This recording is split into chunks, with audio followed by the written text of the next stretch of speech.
a brother, a friend who I respect so much. He's been a friend for close to half a decade now, or even more than that. And he has some leadership roles, he has some qualities which makes him stand out or stand tall among many. So I'll give you his profile before I introduce him to you. So today is the first episode of the Travel Just Forum. So the first episode of the Travel Just Forum, and our first guest is in the person of Samuel Obri Yabua. So Samuel Obri Yabua was a ROSA president in 2014. He was also the Gunsa National School Rep 2017-18. He was the SLC vice president at Kumasi Anglican School in 2016-17 academic year. He was the ARSRC executive. He was also the PEMEM General Secretary, Church of Pentecost in Pankonon District. He was also the class rep for students of English department in 2018-2021. He was also the class rep for the Political Science Students Association in 2018 to 2020. He was also a committee member of the Political Science Students Association in 2018-2019. He was the academic board member of the Association of English Students in 2018-2019. He was part of the academic board committee at the Faculty of Social Science in KNUST in 2021-2022 academic year. Most innovative appointee of the year at the Faculty of Social Sciences in 2021-2022. He was appointed as the academic board chairperson at the Faculty of Social Science in 2021 and 2022. He was the SRC presidential envoy in 2019-2020 academic year.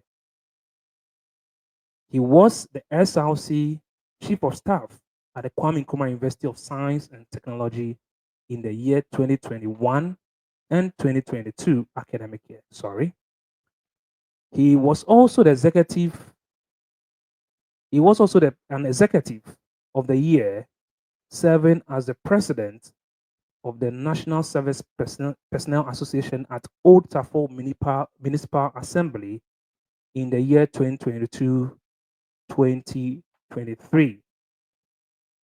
And this gentleman currently finds himself in the United Kingdom,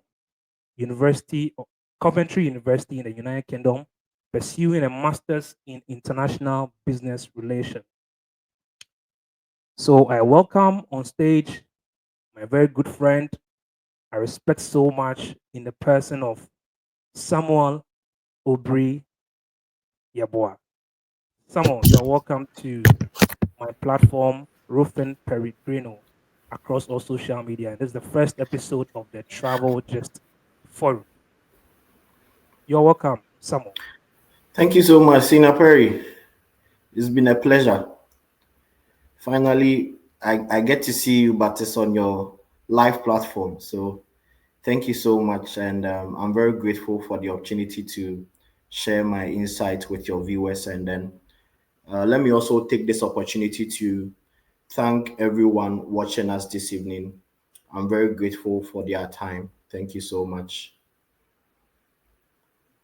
Okay. So, Samuel, where do you currently find yourself in? I know you are in the UK, but currently, where are you? Which part of UK are you in?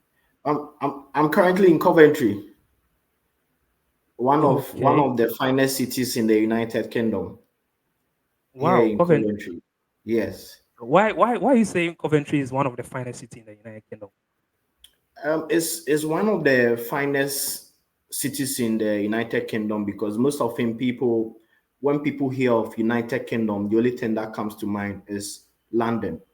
But as a student, stemming from my background, before coming here, I made a couple of researches, and they get to realize that this is one of the student friendliest cities you would ever get to find in the United Kingdom. So I say so because it fits within my budget as a student, and it has one of the finest, places that you get to see a lot of good food, Ghanaian foods, Kumasi market here and there. So it still reminds me of my Ghanaian background. That is why I say so. Okay. So before we delve into your academic background and all that, and what brought you to the UK, um, can you share a bit of your social life with us in the UK as a student of Coventry University? So I think my social life is public knowledge, is known to all and sundry. I am more into, getting to know new things, explore here and there. And as my profile you read earlier stated, I've been doing a lot right from, should I say, junior high school, and then leadership is my thing. But then what got me to find a new space is that while I was in K University, I realized that politics was getting, you know, so much of me. It was getting into me. It was making the most out of me, and then it was swaying me off my academic journey. So then I just decided to find a certain environment that suits me better, an environment where nobody knows me, an environment where I can once again prove myself that this is what I'm made of, this is what I'm capable of doing. So ever since I came to the United Kingdom, most of my social activities has been, traveling around, socializing with my church people. So it's been good. I mean, meeting new people from different culture here and there, India, Nigeria, Pakistan, Malaysia. It's been wonderful. So my social life is more of getting to know people, finding out new stuff for myself and how to develop myself personally as well. Yeah. Okay, that's fine. So now there's a wind shift from some countries, which I know my listeners knows that there's a strong wind shift when it comes to immigration, like student immigration or students wanting to pursue their masters or higher education abroad. Would you ever recommend or would you ever advise someone to pursue a master's or any of a higher education in the UK, and why would you advise on that? Because there are other countries that students would want to pursue their higher education at, but why the UK? What motivated you to pursue your master's in UK, and why would you also advise someone to do same? So this decision started while I think in the year 2018 when I entered university. And then I had this small diary before I got into university. I had this small diary where I wrote most of the things that I want to achieve before 2027. And then, so if I still have the diary, one of these days I'll just show it to you. And you'll be surprising how back then in 2018, I knew I had a plan of hopefully one day pursuing a master's outside the country. And then I did so because I'm coming from a family where, or I grew up from a family where I had very strict parents. And before I lost my daddy, he was an educationist. He was very strict. So it's been something that, the planning has been there. I remember growing up, he would lock you up in a room with we had a library in the house where he would lock you up in the room to, read some one or two stuff.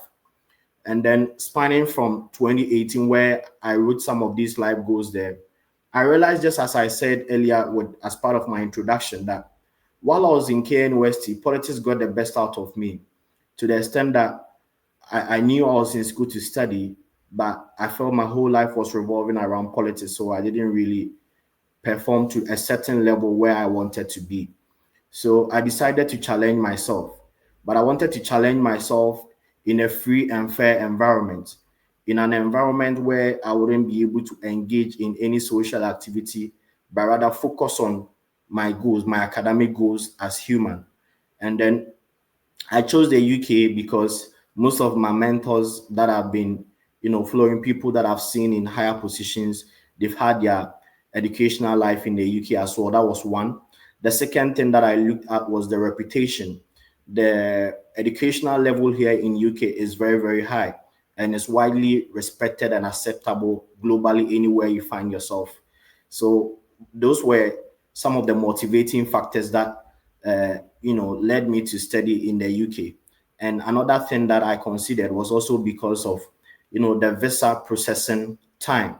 Unlike the United States, unlike Canada, the time duration given for students who want to study in the UK is very limited. So it has to at least at most 3 weeks for you to get a decision. But Canada, a lot of I have friends who applied to Canada as at now, they still not receive decisions on their visa. So it was the visa and also the environment. UK is a very friendly environment for people who would want to study. So it was one of the things that I considered as well. And also is the culture is widely is mixed. Let me say it's a mixed culture. You have people from diverse background coming together to study here. So I did all of this research and I realized that it was fitting my preference, and then I opted for it. Oh, okay. So Yeah. currently, you said you are with Coventry University, right? Very well, yeah. And which program are you pursuing? Yeah, so I'm currently studying international business management. So why international business management? Why are you pursuing such program at Coventry University? So international student management, international business management, because growing up, I've been more of a business. I have a business background at a very young age. Back in senior high school, those who completed Kumasi Anglican, I went to Kumasi Anglican anyway. I'm a proud disciple. So shout out to all the Kumasi Anglican students on here. So back then in senior high school, I was doing some business stuff. I want to make more money. I mean, everyone wants to make money, but I want to make money. And then back then in senior high school, I remember there was this government teacher. He was called Otunfo, who used to give me some names. That was where I got the Obi from. Although my daddy was popularly known as Obi, but then it was associated with certain brands of myself. When teachers start talking about, oh, let's give some examples of companies, I just go like, oh, OB company for shoes and stuff. So back then in senior high school, I went to see one man in a Doom back then, KGTI, a Doom KGTI, and then he was making shoes, locally produced shoes. And then I went to see him. So he made the shoes. And back then I was an SLC vice president, aside the various positions I had earlier. So I started this journey when I became SRC vice president for, Kumasi Anglican SRC. So that was when I met the man, and then he gave me the idea of, he sells shoes and stuff. So I was bringing the shoes to campus to be selling to the boys, and people were purchasing it because there's a saying that you are dressed by the way you dress. People see me and they be like, Charlie, I like what you're wearing. I like this. It started back then. It's not now. Those of my friends who know me knows this consistency. I've always been looking this good, not because it's not a black or something, but it's part of what I want to people to see. You get it? So it started back then. So I've always had this idea of doing something business wise to make money. And then fast forward back in K University to when I completed, I started this Kelly Willy business. It was I dubbed it Wow, you Kelly start Masters. Kelewele business on campus. Yeah. I started Kelly Masters. You know, Kelly Masters. I got the inspiration from Chris B. There was this time I had a conversation with him, so that was where those things ideas started. So I started it, but then Yeah, unfortunately the Chris lady, B. Is it Pizza Man? yeah, Pizza Man, yeah. Okay, okay. Back then I used to speak with him often because I mean he was one of the people, growing up back in K University. If you're a businessman, you were looking up to him because as at then he was there and he's still there. So that was where I got that inspiration from. So I realized that no, I can do something with business. I can do something, in that field. So why is it that I don't, you know, establish myself with the knowledge, inquire more about it by educating myself better. So I just decided to, let me opt for international business because if I want to do business, I need the ideas. I need to understand what goes into it. so that I'll be able to become a successful businessman. And if I want to establish a business, I don't want it to be just any local business, but I want to spread it across. It should be an international business where, it will fetch me more money. So one of the things I was also looking at was, yeah, Ibrahim Mahama. Some of these businessmen, they've inspired us a lot to be able to do something for ourselves and get the money rolling. So that was where it started from, and Okay. hence why I chose international business management. Okay. Okay. I think that's fine. So, what were your initial expectations when planning to study in the UK, and how has your experience by far compared to those expectations? Because as an international student traveling abroad, you may have some wild expectations. Okay, Yeah, but yeah, you get yeah. there and then you'll be like, "Wow, Charlie, this wasn't what you expected, or this wasn't what you were told." So, what was your wild expectations, and how has it changed your decision, or how has it made a significant change Uh, in your stay in the UK? it's been tough. People think that coming abroad is, before you get here, before you plan on journeying to abroad, people start thinking, Charlie, I'm going to make the money. Although you are going on an academic journey, but then there's this expectation that, oh, once you get abroad, you are rich, you're a billionaire.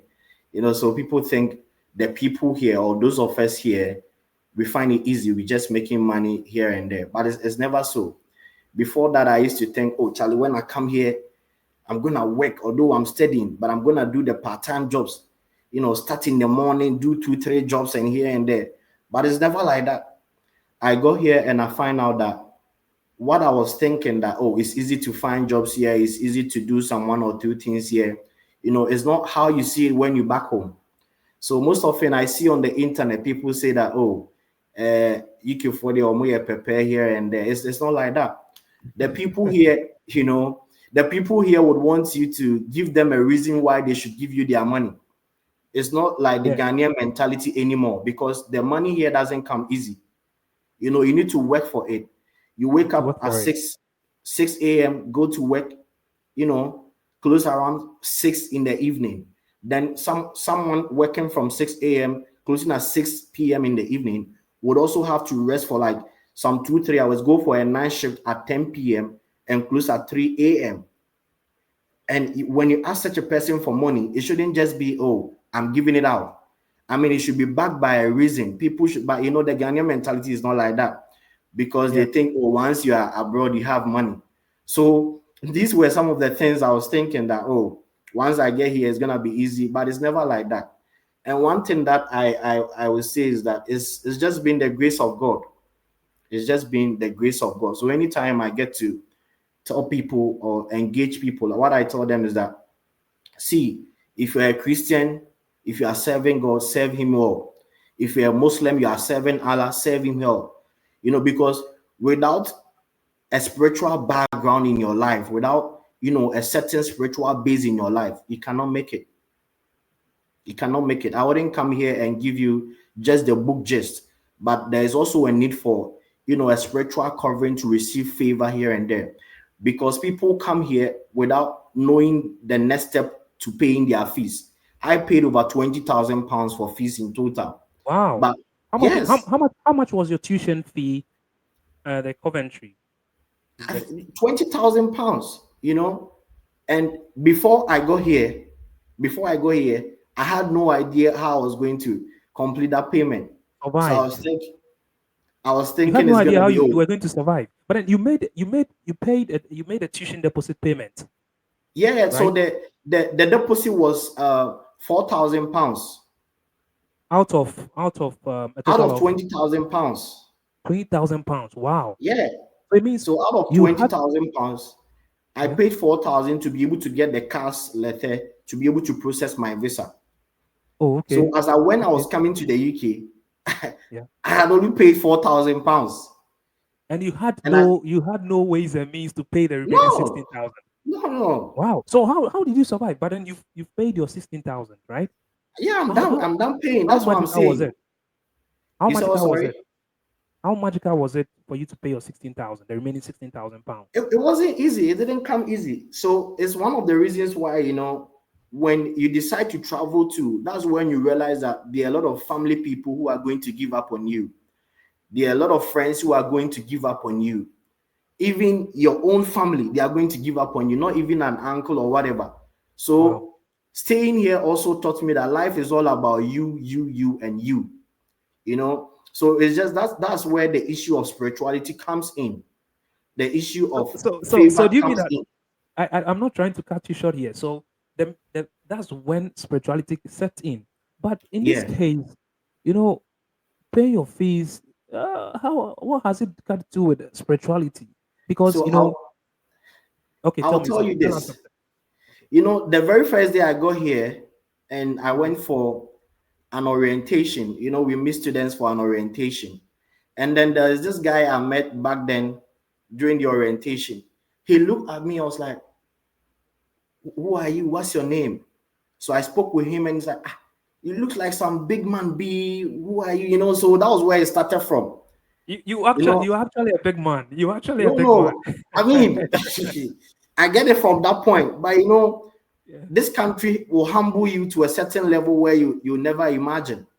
So I met this guy, and then he was like, I just want us to be friends. I don't know you, I don't know anything about you, but I just want us to be friends.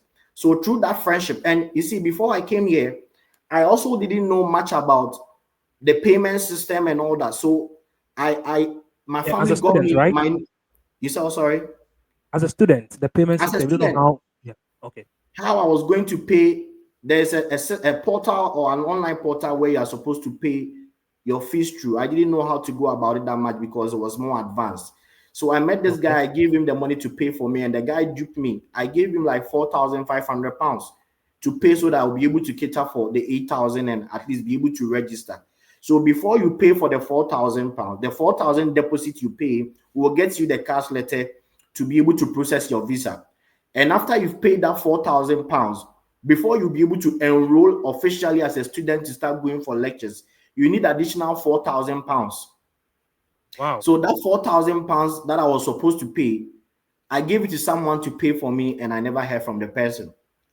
All because were you ignorant or you didn't want to ask ways It's to not, make you payment? see, it's not like I was ignorant. I had a very good relationship with the person.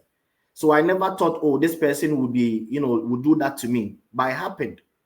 Some of the unexpected So stuff that happens in life. yeah. So back to So the issue of spirituality. okay. When I met the guy during the orientation, I spoke with him about what has happened to me. And he was like, see, I don't know you, but I feel your pain. And then let's talk tomorrow. Let's talk tomorrow. So he not knowing that after our conversation, he spoke with the mom back then in Ivory Coast. And then the next day, he got back to me saying, I don't know you, but my mom gave me £5,000 to give to you. See, I didn't know this person from anywhere. My first time meeting this guy was at an induction and orientation service. And then after he got to hear about my story, he said, I spoke with my mom, and my mom says I should give you this £5,000. The issue of favor and spirituality I was speaking about. It doesn't come easy. Yeah. There are people who, as I'm talking to you now, they've still not been able to pay their fees, and they've been asked to go back to their home countries. So you Wow. need that Wow. level of grace on your life. You need that connection with your maker to be able to make through it. With your steady hour, it's not about your effort. You need a certain grace So on your life to be able to push so through. let's put spirituality aside. So as an international student, um, we are aware that international students can work maximum up to 20 hours a week. Okay. Yeah. So for those coming, like the incoming students, okay. So before we continue this conversation, if you just join us, there's the travel just forum episode 1 across all the social media channel X, Facebook, YouTube. Kindly search Roofing Peregrino. Okay, Roofing Peregrino across YouTube, Facebook, and X. Okay, so we are delving much into international students who want to pursue their masters in the UK. So we are weighing the pros and cons, and we have here with us Mr. Samuel Obriabwa, who is currently an international student pursuing a master's in international relations at Coventry University. Okay, so kindly stick with us whilst we delve through the journey abroad process. Okay, so back to you, Mr. Briabwa. Mm. So we understand that as an international student, you can't work more than 20 hours a week. So someone may be someone may be spiritual, someone may not. So let's put spirituality aside and let's hit the drum on its head, or the nail on its head. Okay, let's hit the nail on its head. Now, if I've paid a tuition deposit of about £5,000, and my tuition is, let me say, £17,000, and I'm supposed to pay 5,000 or 4,000 upon enrollment. And we believe that upon enrollment is when you step your foot in the school prior registration of your courses. How can an international student coming to the UK who has paid the tuition deposit and upon enrollment is being asked to pay extra 5,000 before they start the classes, and after that you have to make payment of other the fees in installments or whatsoever? Can an international student make payment of these amount of money working 20 hours a week? Or we can do that? Like You see, he or she can do more of that. Is it yeah, so possible? what happens is that even before you officially enroll as a student, getting the visa after paying the deposit, getting your cars is easy. But when you get here, that's when the real hassle starts. That's when you get to face the realities on the ground. Because for you to Okay. be able to enroll, you need to pay an extra 4,000, making it £8,000. And once you get your admission letter, all these things are stated on it, that you are supposed to pay a tuition deposit together with the earlier deposit you will make before you get your cash letter for £8,000. And then even before you'll be able to start working, you need what we call a BRP. The BRP is the biometric residence permit. And Okay. for you to be able to get your biometric residence permit to even be able to start working, you should have paid that deposit to officially enroll as a student. The Why? enrollment, you need to pay the enrollment fee Yes, before you can get your BRP. BRP and all those stuffs, because the BRP is what satisfy you have the actual permit to stay here. So without the BRP, although you've paid your deposit, or let me say you've paid your tuition deposit, you are still, you are here legally, but in another way, you are here as an illegal, you know, individual. You are Yeah. illegally here in the UK because for the very reason why you said you are coming to stay or come here in the UK, you've not fulfilled that. The fulfillment is you not paying the additional 4,000 required of you to be able to officially enroll as a student. So coming to the UK is not cheap. It's expensive, Okay. so you need to prepare financially, at least get your 4,000 to be able to get your cash letter and process your visa, and the additional 4,000 depending on the school's requirement. The requirements differ from various schools. When my university, you need that 4,000 to be able to officially enroll, and most of the universities here it happens as well. So you need to at least be able to secure at least £8,000 aside what you've been asked to pay for as tuition Wow. deposit. 8,000. Because you cannot just come in here thinking you have 20 hours to work and then you get in here and you start working. Unless you find, other ways of making money. There are people Yeah. who, So what, the 20 hours a week, how much on an average do you think an international student can earn working 20 hours a week? And what are some of the jobs or the job roles these international students can engage themselves in?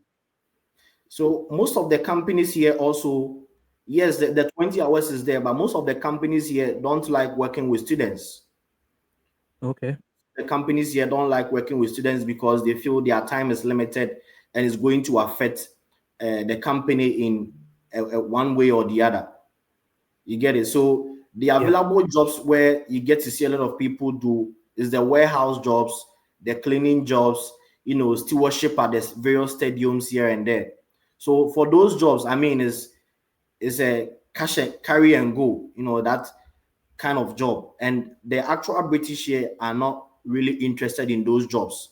So that is where the issue of international students comes in. And even with those jobs, you are not going to get shifts, because just imagine the number of international students who are trooping in every year, thinking they will be able to, find ways and means of paying their fees on that 20 hour per week, work thingy, which doesn't work.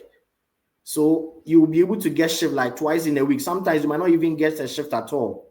So it's not Mm, easy. It doesn't come easy. So at least you need to prepare something for the start, and then by hustling your way around doing some 2 or 3 warehouse jobs, you'll be able to sail through. Yeah. yeah. So that is But the how much easiest. how much does these jobs, how much do they pay? Like hourly Yeah, it on an depends on the average? company. So most Okay. of the warehouse jobs, some of them pay like 14 pounds per hour.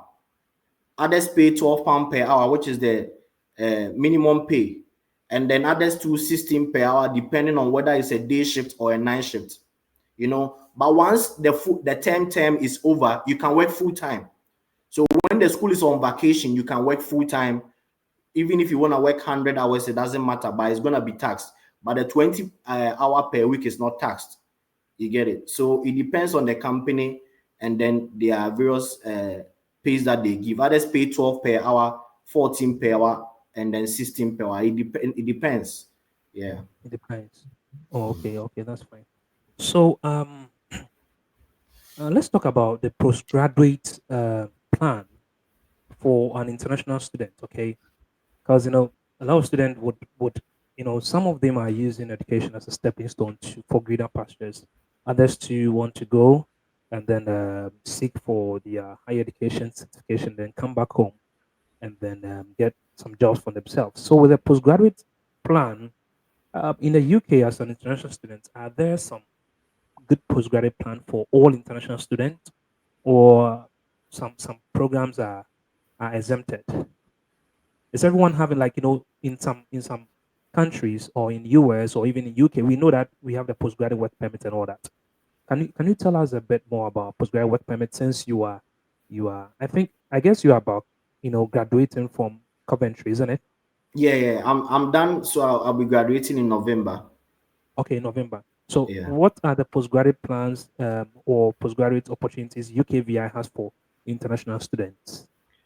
So when it comes to the postgraduate plan, everyone is entitled to it so far as you've completed your 1 year course or 2 year course or whatever. You have the right to apply for it, but mind you, it's just for, in this country, it's 2 years. So the post study permit that gives you, it lasts for 2 years, or you are legal for 2 years. After the 2 years, you are left on your own to do whatever, as to whether maybe within the 2 years you get a sponsorship from a company to be able to work here and there and all that. And these days, most of the companies are withdrawing the sponsorship stuff because of the restrictions the government is putting in place. So the postgraduate plan is that after you are completed with your 1 year, 2 year mandatory course, you are able to apply for the post study permit at a fee. So it's close to like £3,000, you know. So Wow, it comes three at thousand it comes pounds. at a Is fee. it applicable? Is it applicable to all students, or some students pursue different Oh, programs? it's Or applicable to all students. I mean, so far as you come in as an international student and you are done with your program of study, you've completed it successfully, you've graduated, you have a certificate to show for it that you've completed it, you are good to go. And also, what they do is that they check attendance. There are some people who come in and then they decide not to be going for lectures. They check attendance. Here, they use a biometric attendance system that is being monitored by UKVI. So you cannot just get in and think, oh, you find your way around with work. You'll be working overtime. If you start working overtime, they will know. They'll send you an email that you are doing overtime as a student. You are not supposed to go more than 20 hours. And so when the time comes for you to apply for your post study, they can decide not to give to you because you were working overtime and you were not attending lectures. So that is how it works. yeah. So after post study, which is, we understand that the post study, we pay for it to get the post study and all that, with the visa and all that, fees and all that. So after the 2 year post study, if one doesn't get any sponsored job does it mean that as an international student, you need to go back to your home country? Are there some opportunities for students who, after the 2 years of their post study, they want to stay in the country or something like the ILR, the indefinite leave to remain and all that? Like, what are some of the opportunities for international Yeah, it, students? it depends. After you are done with your study and you don't get a post study, you have, because after you are done with your studies and you don't have the post study permit, you are an illegal immigrant. You cannot stay here. So the indefinite leave to remain is not given cheap unless maybe, I mean, the other ways and means people find to get their document. Maybe once you were studying, you got to meet someone who, a lady, if you're a guy, you got to meet a lady you fell in love with and you think the lady is a good partner for you, and the lady has her permits, and then you can, discuss with her to be able to. It depends, but it doesn't mean because you are, eager to stay, you just have to rush into just being with any other person. It shouldn't be so. So that is one of the ways, I mean, people do. I wouldn't do that, but that's what people do, irrespective of, because of the kind of pressure that gets to them when they are on this, sort of pursuit. So that is what happens. Yeah. Wow, wow. So would you ever advise someone to choose UK over any other country? See, Because we are some are looking at the the postgraduate permit, the opportunities and all that. And do you think are there still companies in the UK that are sponsoring international students even though after their post study? And which area of study do you think, or you being the UK, by research or by saying and hearing, you think there are a lot of sponsorship, the COS for international students after school? Yes, there are a lot of companies offering sponsorships. There are NHS jobs offering sponsorship with the care homes here and there. And even there are some consultancy projects, as part of your course, the course that you'll be studying, you'll be doing a dissertation, or what we call back in Ghana, your final year project work. There's one that is called a consultancy project. So with a consultancy project, a company like maybe DHL comes, or Deloitte comes with a problem, and then they give it to students who want to do a dissertation that, see, this is the problem that we have as a company. So we need you to consult, work on it as part of your final year project. If you're able to provide a better plan, they are cool with you during that consulting period. Although it's a project, it's gonna be scored.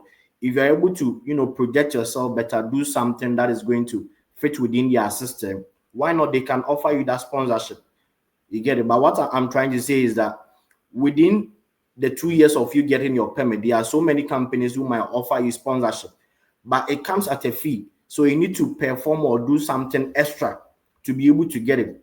Although, like I said, there are some care jobs that offer sponsorships here and there. You can opt for it, and the other companies that offer for jobs. But these days, if you look at Indeed here and at other platforms offering jobs, they specifically put on their platform that we do not offer sponsorship, because the number of people here are becoming numerous. So it's difficult to cater for. And these days, what they do is that they offer contracts. Even if you are not going to get where they offer contracts, maybe 6 months contracts, 3 months contracts, though that they avoid the issue of issuing sponsorship to workers. So things are changing here. It's not like how we used to see it. And it was one of the things I was expecting that we've all been disappointed by when you get here. So it's part of the journey. Yeah. Yeah. So why I think some students also use it as a stepping stone to get to a different country. Would you ever think migrating to a different country would be of a plus or benefit, or you as an international student you have a value for money being in the UK, and maybe you wouldn't love to pursue a second master's in a different country or in the same country, looking at the immigration, the route, or the early route, or quicker route in getting your permanent residency. So what I would say is that when you are in the UK and you're applying for a visa to other places, it's easy because, I mean, the UK is there. People, respect their system here and there. And what I did was that when I got here, I applied for a Schengen visa. I mean, I've been to a few Oh, countries. you have a Schengen visa. You have a Oh, Schengen yeah, visa. yes, I do. Wow. Was it that easy? Yeah, it's easy. I mean, because Okay. you have a sponsor, your university becomes your sponsor. So once you apply for it, you get a sponsorship letter from your sponsor, which although you were a student, but you get that sponsorship letter from them, and then they're able to back you up that, oh, see, you must have paid your fees in full, to be able to get this easy access. So I got a Schengen visa. I've been able to go a few places here and there, still planning on exploring. So it's Then easy. So maybe through I believe in the coming years or in the coming few months, you definitely join us to watch the World Cup in the US and in the Canada. hopefully so. Hopefully so. We are praying. We are praying so. I mean, so Yeah. that's one of the benefits you get, because once you are here, doing some of these applications, especially as a student, is easy. But once you are done with school and you still want to make some of these applications, it becomes difficult, because they get to think that who has paid £20,000 to come and study, paid in full, will get a Schengen visa, go or get a visa to Canada, US, and wouldn't want to come back. It wouldn't make sense, so they give it to you. You get my point. So these are Yeah. some of the benefits. So coming to the UK is not cheap, it's money. You need to prepare financially, because Yeah. a lot of people are going to disappoint you. Family members will disappoint you. So I you mean, need to some people say, hustle. "Oh, me kwa me uncle wa ha, me auntie wa ha, or be me ko, or be shia me, or be hu me, or be ma me kakra ni ade." You know, I know the disappointment. Some uncles will do that. Some family members will do so, but most often what I have experienced so far, it doesn't work like that. It doesn't work like that. Trust me. You before, I wouldn't want to make it personal, but you might get to know people before coming here. You get here, you call them, and they don't even answer your calls anymore. you know Yeah. Someone that maybe way back in Ghana you were helping, way back in school you were doing something for, you get here and they don't even mind you anymore. I remember when I got here, I called a few friends that I knew. Charlie, I'm here, I need assistance with this. There's not even financially, but just to even get an idea of how to go about they don't even want to help you, because that they feel like you might overtake them in a certain field.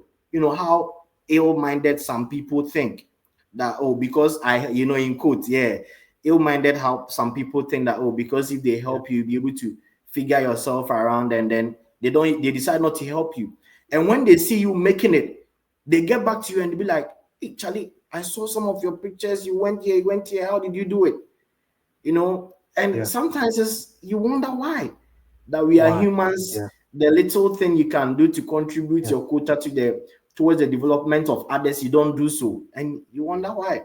But some people too are very good. I remember one senior, shout out to Abraham Lincoln. He's been very good to me. And then, although I hardly speak with him, but the very first day I got here and I had an issue, I called him. He responded. He said, Charlie, why not? A few people will do that, but most often the percentage of it happening is like 10. It's like 10. Yeah, Just a 10. few, just a few, just a Yeah. few. The disappointment, it will hit you so hard, and you'll be like, no, you want to go home. You are feeling nostalgic. Charlie, I'm telling you, it's crazy. It's crazy. It's not easy. I Crazy. know that kind of feeling. I know that kind of feeling. So if you just join us, kindly stick with us whilst we walk you through the UK, what you need to get, or the document or whatsoever, monies you need to prepare for if you want to pursue your masters in the UK. And if you are about applying for your visa, how much you need for your IHS and all that. Because as an international student, it's not UK is not like the US or Canada where you get to the country before you pay your IHS. Okay. With the UK, you pay your visa fee, to pay your visa fee, and then you pay your IHS. Okay, so your IHS is paid whilst you pay your visa fee. You are submitting your visa to the UK VI through the VFS Global. A few years ago, you used to submit through the how do you call it? Moving Pig, sorry, at Yeah. Accra, but now you do that TLS. through VFS Global at Grand Oyiman. So I'll share my screens with you, with my viewers, whilst I have some Aubrey with me, so that we peruse through the UKVI website, the monies you need to prepare for like all that you need. Okay. So let me share my screens with you, those watching me. And after this call, those who want to pursue the masters in the UK, um, kindly send a hi. So if even if you want to share a comment, you want to share a thought or comment or whatsoever, your view on this discussion, you can go to the comment section below. I dropped a link there. If you want to join this stream, you want to join this live stream, just I'll just pick you up and then add you on stage so that you can share your thoughts as well, being a prospective student or an international student already in the UK. Okay, so let me share my screen with you. Samuel Briaboa, please stick with me, please. All right. All right. Um, I don't know if you can see my screens, my cherished viewers and listeners. Okay, so as an international student, if you want to pursue your master's in the UK, so we have the inside London and then the outside London. All right.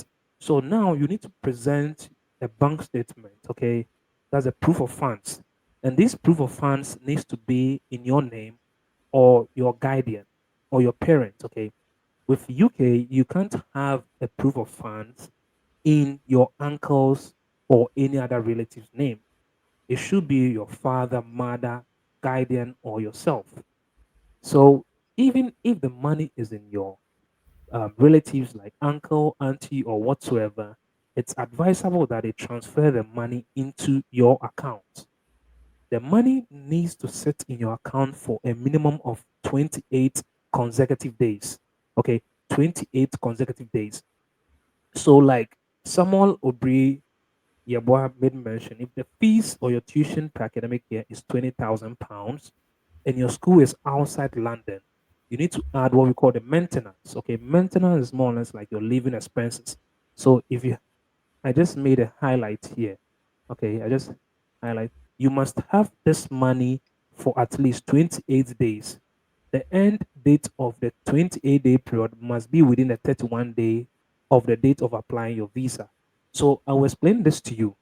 So before you present your bank statement, before you get your cards, okay, some schools will have you for a credibility interview after Yeah. paying your tuition deposit. Okay, they will have you credibility interview. Some of them they have a one-on-one, video and audio conversation with you. Others to you, they will send you an, a template of an essay or questionnaire for you to fill. And then when you pass, and then before the request for your bank statement, and then they issue your CAS. The CAS is used to apply for the UK visa. Okay, so the CAS is issued by the school in line with UK visa officials. Okay, so I would like to make a disclaimer here. I'm not a certified immigration consultant Yeah. nor an advisor. I've been doing this over the period of years through my experience that I have. So whatever information I give here, I give through experience that I've had in this study abroad process. Okay. So if your school is outside London, you you have to budget £1,136 per month. You multiply by 9 months and then you add it to your tuition fee. Okay. And then you provide a proof of funds of that. You send it to the school and the school will issue your cards. So Coventry University is outside London. So this applicant prepared 1,136 pounds per month, multiplied it by 9, and then added it to his tuition, and then sent the bank statement or proof of funds to the school. And then the class was issued to him. Okay. Please, I would advise you desist from statements that are forged or manipulated by other individuals. Okay. Yeah. If your school is outside London, sorry, it's inside London, you prepare £1,483, you multiply by 9, you add it to your um, tuition, and then you present the bank statement to your school. All right. So let's go down. If you are pursuing a 1 year program, you are required to pay a mandatory IHS fee of $1,100. Okay, it's when you go on the portal, it's about 757 or so pounds. But then when you are key in your your class start date and your end class um, date, you realize that it is more than 1 year. For those who have already have your cars, it is more than 1 year. So the extra 3 days or 4 days is they do a top up or add on the 752 pound or so. So at the end of the day, they slash that 752 pound by two, and then they add the 300 to the 700. So your 1 year IHS shoots up to about 1,100 or 1,050 pound. Okay, don't it shouldn't baffle you. Okay, why? Because the system is built in a way that when your program is way beyond, or even a day after the 1 year of study, they add half of the cost of the IHS to it. Okay, when you get to the UK and your school complete, or you are done with school within the 1 year or whatsoever, you can always seek for a refund, and it will be granted to you. Okay, so a lot of people may be wondering, can I go to the UK with my dependents? Yes, you can go to the UK with your dependent if or only if you are going to pursue a master's by research program. Okay, so if you're going to pursue a master's by research program, you can go with your dependents. Okay, so there are a lot of masters by research program in the UK that allows international students or the main applicant to go with their dependents, not the masters, not the MA. So you are allowed to go with your dependent if you're going to pursue the MRes or the MPhil or PhD. Okay. So Mr. Obri Yeboah, yours was an MA, isn't it? Yeah. Yeah, it was an MA. So those who want to pursue their degree, their masters in the UK, currently most of the schools are not issuing cards, so you have to look at the January intake. You can send me a hi or send an email. There's a ticker run below the stream, and you can send us an email, or you can book a consultation, and then we will put in a UK application for you for free. Okay, it's actually for free. UK school application is for free. We'll do it for you for free, and we'll look at the processing and all that for that. Okay, so basically that's it. And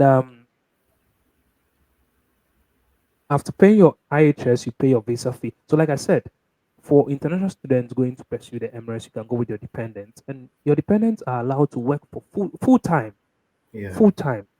So I think schools for admission for general intake is kind of open for now. You can peruse through some of the schools' websites and look at some MRES program.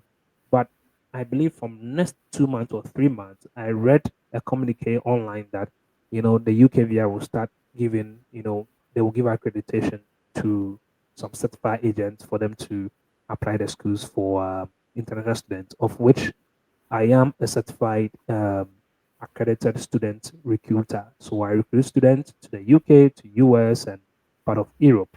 So if you are looking at studying in the UK, the US, or Canada, or whatsoever, I'm a certified student recruiter, and I can help you gain admission to any of these schools, provided you have good credentials, provided the program you're going to pursue aligns with your previous education or educational background, and also your professional background.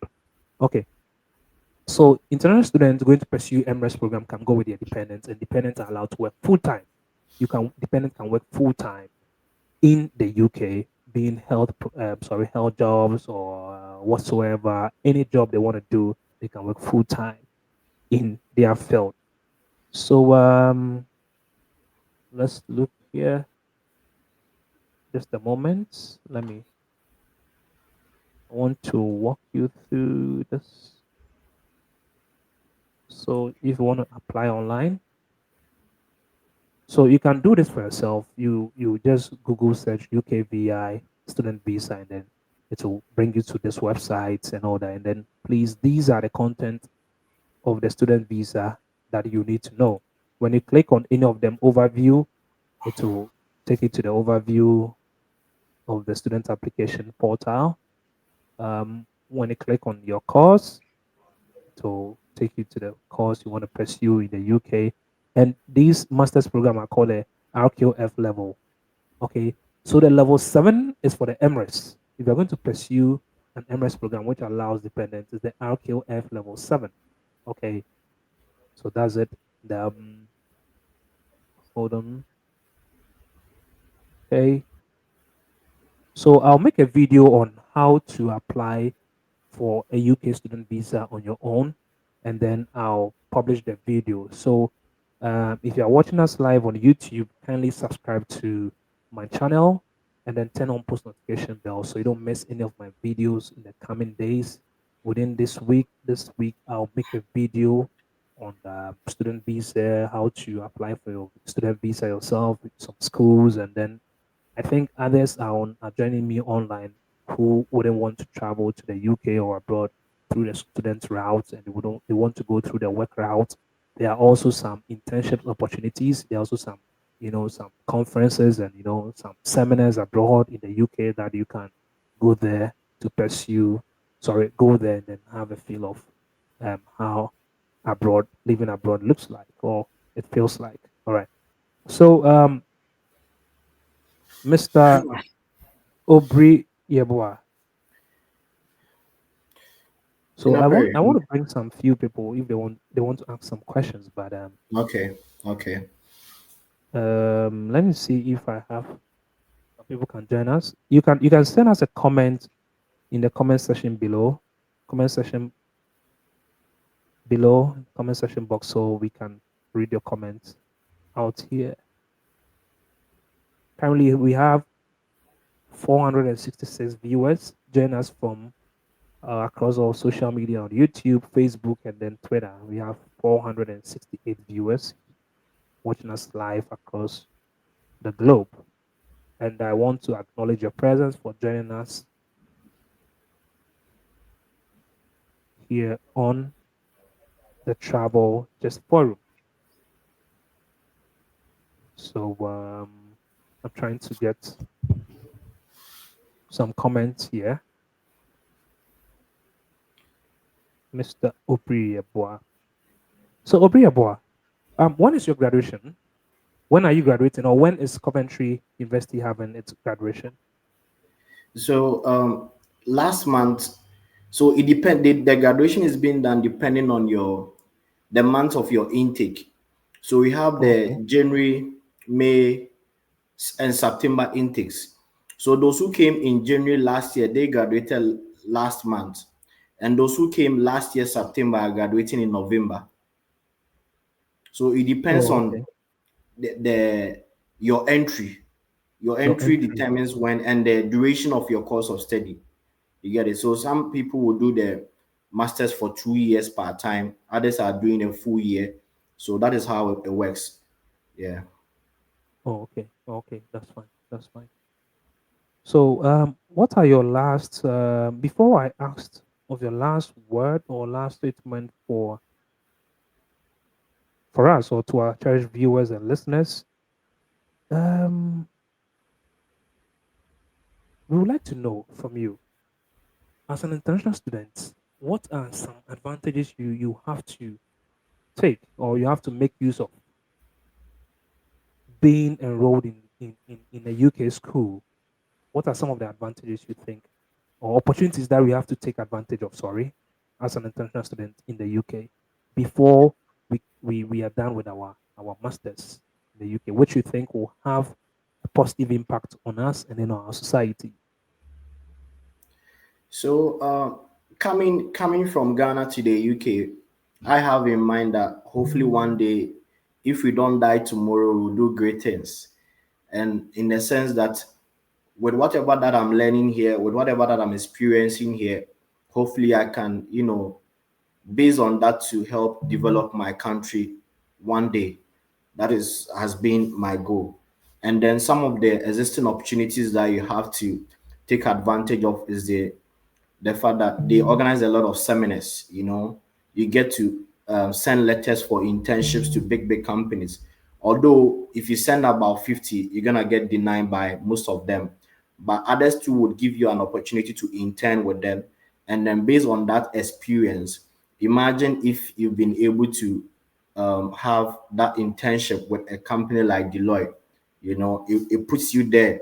So when maybe in the near future you want to return back to your home country to, let's say, work with any institutional organization, it sets you high above the people that you are applying for the job with. And also they organize a lot of career seminars where there are some people, they just want to enter into the United Kingdom for the purposes of entering, although they might just do any course or whatever.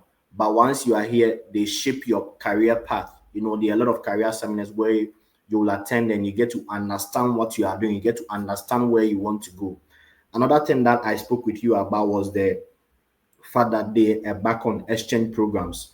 So I think 2 months ago we were supposed to go to France, but due to some one or two reasons we couldn't. Later we You're were fully able to. fully fully sponsored by the school, right? Like fully sponsored, but it depends. Some are fully sponsored, others too. It's cheap. I mean, it's cheap anyway. You wouldn't pay the actual amount you were supposed to pay if you were doing the application back from your home country. So if the school is sponsoring, the only thing maybe you might pay for is maybe just some £200, £300, because the school is your sponsor, he has to cater for you. And then once you get the Schengen, or if you also not even participating in any exchange program, you can, based on the sponsorship you have with your university, apply for the Schengen visa that I spoke about earlier, and it's easy to get it. So if you are planning on, maybe if you are in Ghana and you have some dream countries, some places you want to visit, when you come here, you get a Schengen visa, you can still go ahead and do so. Because booking a flight to some of these countries is cheap. It's cheap. For example, it's from here to France, and in and out return wouldn't cost you more than £300. Wow. You know, from here to Spain and in and out wouldn't cost you more than £500. So these are some of the little advantages that you get. And also you get to, once you are done with your master's here and you are applying for maybe a PhD opportunity, there are a lot of opportunities available. So once you get your certificate, can apply for a fully funded PhD opportunity that grants you 4 years in addition, excluding your 2-year post-study stay. That is one thing people also do. So it's not always about the indefinite leave to remain. It's not always about that, but people also look out for PhD opportunities. There are some people who came here to do their masters, and while they were doing their masters, they found an opportunity to do a PhD. So they dropped the Okay. masters and then they shifted to the PhD route, which is 4 years. So you still have that long period. So there are a lot of opportunities, but like I said earlier, it boils down to financial, momentum. You need that financial momentum to be able to find your way through. It's not easy, it's Oh, going to be difficult, but with the help of God and the help of your family and people you meet around as you journey on, some of these yeah, people would be able to help you, others might not. You just still have to keep going. yeah. But would you say, as a Ghanaian, you've made some, lifelong friendship with some professors or some UK, the indigents in the UK that has been of a good benefit to you as like being in the UK? Yes. I spoke about the friend I met who helped me financially Yeah. with £5,000. I met him here.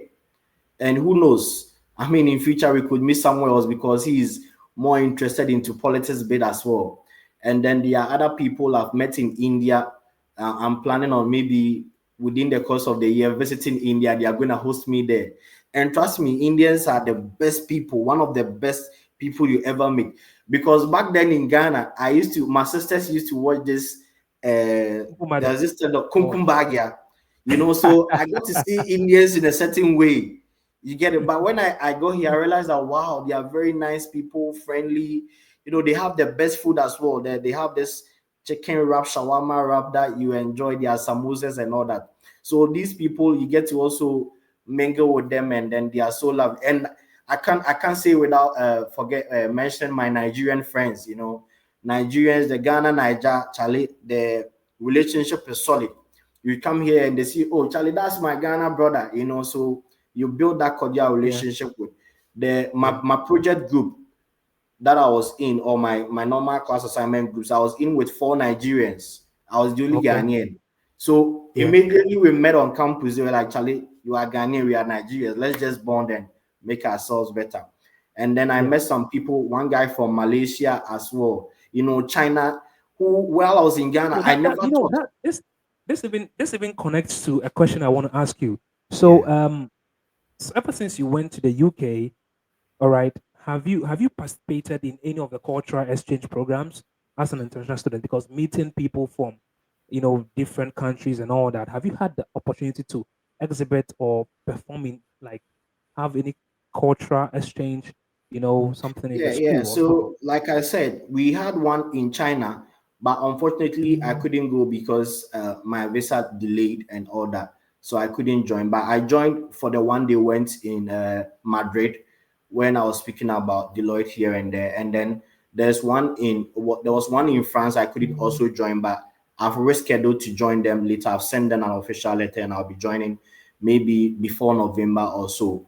And then we had an internal exchange. It was more of a cultural exchange and a gala, a valedictory gala as well, where you get to share ideas. Those who went to China, I couldn't join because my visa delayed, but I watched them online. And the things that China is doing is crazy. You get to understand why they are the hub of development. They are on that peak level and competing now with the US. So it's great. You get to see a lot of things. You get to understand what goes on. And since I came here, I've met a lot of Chinese. You get to experience the way they even think, and it's so marvelous. So I got to understand why people say travel and see. Travel and see, travel and see. It makes me remember, the early days, it was in the 2014, 15. No, it wasn't 2014, 15 when I was in KNUST. This lecturer of ours, Mr. Apia, you know, he he used to teach us basic drawing and all that. He'd be like, Charlie, you vacation, so you have to travel, you have to travel. If you need an introductory letter, just come to me. I will take you to the dean Yeah. of students or whatsoever. Go and take the introductory letter. Because he always put into us that travel and see, because traveling actually, you know, It opens you has up. yeah, and then it gives a positive impact on you, on even how you think, You your way think of thinking, and exactly. then your way of reasoning. Because if you don't See, in travel, this sometimes. country, yeah, Okay. once you Yeah. start journeying here, it makes you start understanding how to be more independent. That kind of, when you're in Ghana, you rely on your parents for almost everything. It doesn't help your self development, your self growth. But once you come here, there's a sense of independency, the zeal. And I got to every time since I came here, there's never been a single day where I've not appreciated my father, although he's no more. But there has never been a single day. And then you get to see how mothers. Oh, in fact, my mom is watching. She tested me that she's watching. So yeah, and you get to understand how parenthood, parenting is. It's not easy. And then I also met this lecturer. It's called Dr. Bentu. He's a Ghanaian lecturer here. He's been so helpful, so helpful. Very good lecturer, helping international students, helping everyone, but especially, I mean, that kind of partiality will still be there because he's Ghanaian. He's been very instrumental. He helped put me on Macmillan donation drive. I was part of the Macmillan certificate donation drive in the United Kingdom, so I have a certification for that. He helped me put me on a success coach mentorship program, which I was a runner up, and then he also helped me put me on some of these exchange programs. So it's been wonderful, Yeah, yeah. Yeah, Knowing you, Samuel Briabwa, you've been, an awesome friend, an awesome student. I know you are very smart.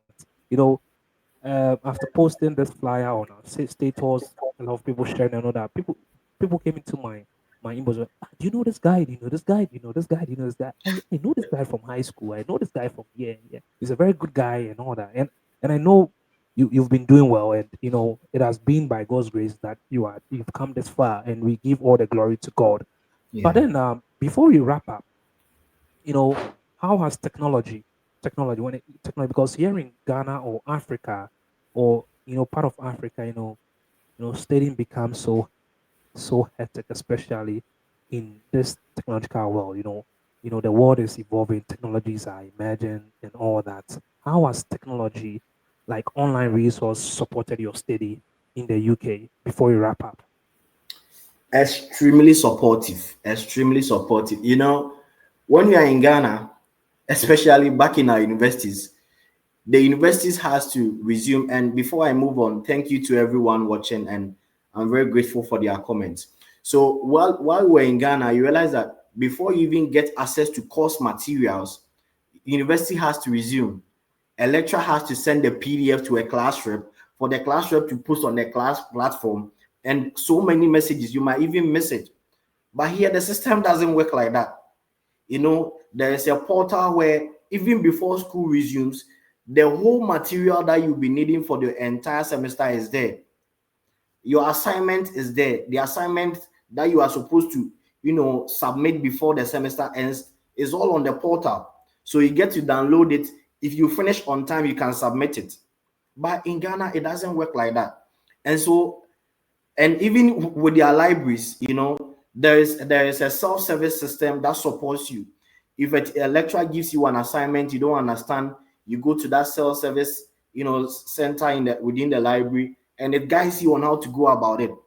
And the funny thing that shocked me the most was when the lecturers gives you the assignment, they even gives you a criteria what to be able to do to get 100%. That the introduction don't write more than 200, the conclusion do this, the paragraphing do it this way. And in back in our home countries, it's not like that. I remember very well in SHS there was one lecturer. I wouldn't want to mention the name. No, no, no, don't What do we were that. about what we were about writing was he was like me okay pole. Me ma wuntwa na kotek. That perception is not here. Here, everything is technologically inclined. You are being monitored. Lectures are being monitored. So you cannot just do anything on your own. Even in class, the kind of projections that they do, wherever you are seated, and the limitations that a class is supposed to take. But back in our home countries, the universities is not like that. You find about 800 students in one class. Here, it doesn't work like that.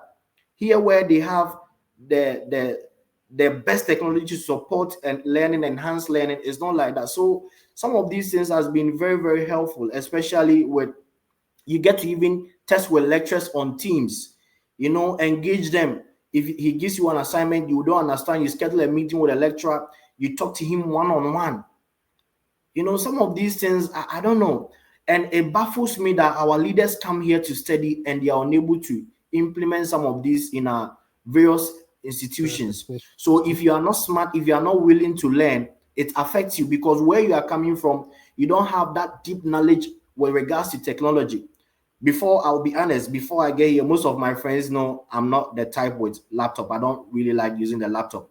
I'm more of a phone person. I love to write, on paper. I don't even like writing on phone. So it's affected. But when I go here, I get to understand how some of these things makes life easier.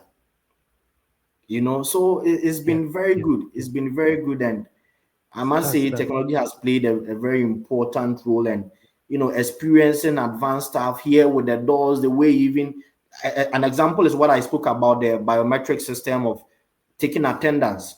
A yeah, lecture, you don't have to take pen to be writing names of people who yeah, attended lectures. You just have to take your student ID, you tap, and it records. And like I said, it's being monitored by the yeah. EKVI, so you cannot just do whatever you want here. It doesn't work like that. It doesn't work like that. That's fine. Yeah. I'm even so happy to see you. It's been ages. It's been a while. We actually spoke on phone. We actually tested and all that. I was very happy when I threw the invite to you, and then you accepted my invitation. I'm so happy, and you being our first guest on the Travel Just Forum. I believe as time goes on, you'll be part of this family that even other guests will join us, so we can have a very interactive session as time goes on. And our doors are always open, Obriabwa. Our doors are always open. And as I believe you're a teacher, you are born to be a leader. So born to be a leader, I believe you like to, you know, how do you call it? You like to transfer knowledge or impact knowledge into the young and upcoming, into those who are closer to us and all that. And we believe, transferring or impacting knowledge into our friends and the young and upcoming and those who don't have, it will go a long way to help us and make the world a better place for us all. Yeah, I believe in that so much. So what was the most surprising thing that you learned about in the UK before or after arriving in the UK? The So most surprising thing that you learn in the UK before or after arriving in the UK? Maybe somebody is has the visa approved and all that, or somebody's about applying for his visa or her visa and all that. But then you can baffle the person's mind, or you can blow up the person's mind with some surprising things that you learn about in the UK before or after arriving there. academically, the system here is very good. I wouldn't lie. The system here is very good. You're gonna find it easy studying because the system here will support you to study. That is what makes it one of the best, educational systems you find anywhere else in the world. Academically, the system is very good. You get to, and as a student, they pair you with a success coach. Imagine going to school and you have someone motivating you to study. You are making yourself proud, but there is someone also motivating you to study, someone guiding your way through life. So one thing that surprised me was that bit of a success coach, because in Ghana it's not like that.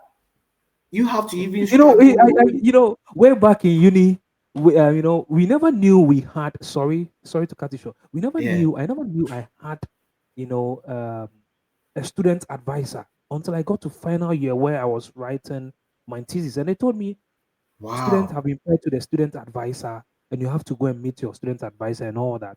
And I never knew my student I'm advisor. learning that from you now. I still didn't know that exists. Yeah, and they told us that we were paid to the student advisor way back in first year, and they never even hammered on it. And students go You through know? the walls of the school and never knowing their student advisor they can walk Exactly. to, Exactly. share thoughts and ideas with and all that. So I believe as like you're saying, as an international student in the UK, having someone to coach you or a student advisor has gone a very long way to help you, isn't it? Yeah. And then apart from the academic bit, one surprising thing that is gonna hit you so bad is the issue of, issues of rent, issues of work. Because like I Wow. said, it gets to a point where you will not be getting shifts to work. So if you don't have a supportive family, if you don't have people who are committed to your well-being, you're going to suffer. And one important entity that has been, or one important thing that has been of very helpful to me on my stay here is my church, the Church of Pentecost. They've been instrumental with my stay here. You want They've to give been, a shout out? yeah, shout out to the Church of Pentecost, Coventry, PIWC, to all the church leadership and everyone. They've been amazing. They've been superb, and I thank them so much for the opportunity they've given me to, develop myself, and then they've connected me so well to God, and then, enhancing my faith. So I'm very grateful for that opportunity, and I Thank you. appreciate it. So that is on that bit. So you need to prepare psychologically that it's not greener here, Mhm. so that you psych yourself better for some of these things. Because if you don't do so and you think, oh, it's all green here, you're gonna achieve it all because you are coming abroad, see, you'll be disappointed because it doesn't work like that. So before you get here, you need to psychologically psych yourself up for some of these things so that when it happens, you get the tough skin to be able to sail through. And one thing that happens is that in this country is that keep talking. Keep talking. If you are going through something, keep talking. It's not like Ghana where you go through so many stuff and you are come here. The more you talk, the more you get people to help out with your situation. And it might not be a family member. It could be from your church. It could even be from your university, because there are counselors who, sometimes counsel students. There are student union bodies who help students who are struggling financially. There are international student reps who can assist you here, and there are even lecturers. Some of the lecturers might help you so true. So keep talking. Don't suffer in silence. Don't keep anything in you. Make friends. You come here, make friends, build connections. Don't think, oh, this person is Indian, this person is not. Those people will help you understand the system better. And if you're a Christian, find a church, fellowship with them. You might find someone who is working in a church. The person could connect you to a certain company where he or she is working. That is how it starts. That is how life becomes easier. That is how we've all been able to sail through. So if you are coming thinking you'll be able to do it on your own, you cannot do it on your own. It doesn't work like that. And as you are studying, look for opportunities. Be reading more. Most often back in Ghana, we see posters we don't read, but here the posters you're gonna see are educative. The stuff you're gonna see could change your life. So you have to keep learning, keep reading, be looking around, be doing so many stuff, because those are the things that will put you up there. Yeah. Yeah, those are the stuff that will put you up there. I really like the fact that you are a staunch Christian, and by that you walk in faith, and God has always been faithful to you. So, what is? I know you've said a lot, and we've come far. It's been an hour 20 minutes being on this live session across social media platform, Facebook, YouTube, and then X, formerly Twitter. And we currently have 594 viewers, listening us and watching us from their homes, their workplaces, and all that. And we really want to say a very big thank you to them for joining us. They've made a tight schedule out of their time to join us, and trust me, I'll be bringing you some good things um, to you. Like I'll come your way with good stuffs regarding studying abroad, content, studying abroad, pursuing a master's, PhD, first degree, internships, work opportunities and all that. All that I want you to do is to just subscribe to my channel and then turn on post notifications so you don't miss any of these, content. All right. So Mr. Samuel Obre Yeboah, an international student, um, soon to graduate with a master's in international business um, Management. relations at Coventry University. So we have now 600 listeners. Okay, they are watching you, across Facebook, YouTube, and X. All right. And I believe some of your mates way back in Ghana, even currently in the UK, and then your family and all that. They are so much proud of you. And I must say, as a very good friend, I'm so much proud of you, seeing you come this far just by God's grace, and because you've also put your strength into it and all that. I also have my listeners, those who have their visas approved, those who are also, they've been convinced by what you just said here, and they want to put in their application against January 2026 intake and 2027 and 26 fall intake and all that. So what is your last message, okay, that you like to share for to all these future international students coming to the UK? Your very last message you want to share. Before I get to say my last words, I would also want to say a very big thank you, because I remember when although I had plans of traveling abroad, back then, like I said earlier, I remember when I was NASPA president, I invited you for a program as an Yeah, educational consultant, and I then remember. you came to educate people just like we are having this discussion. And then there are so many things that you said that got to me. I was like, no, this is the time to make the move. So those things that you said, the way you presented the things, how you carried yourself, I got to realize that no, I must go for it. So if you are also here online, where have the zeal of traveling or doing whatever application, you can speak to Perry. He's a very good and intelligent man as well. And then one thing that I will say is that everyone who knows me knows my love for Sarkodie. Despite the fact that I'm a devoted Christian, I listen to Christian songs. Sarkodie is one of the best people. One thing that he's one person, I listen to, and even my family, my mom gets to start talking every day. Sarkodie, who posting or then, So, and there was this song that he sang that got so much to me. I say, mekae sɛ mbra me sɛ mede damfofoɔ sɛ mede Ghana bɛkɔ baabi. Mekae madamfo bi a Maybe, ɛfrɛ no maybe, Kwame Boabu. maybe. Nsɛm a mekae no mu fa kɛsɛ no Kwame wanye me andi. That song, back then, back in the days, I've been singing that song. And I've been hoping that one day I'll get to where I want to get in life to be able to sing it proper. That where I started from and where I've got to is just by the grace of God. So if you are here watching me, find something that keeps you going. Find something that motivates you. And that thing that song has done for me in my life, you never know. Because it always pushes me.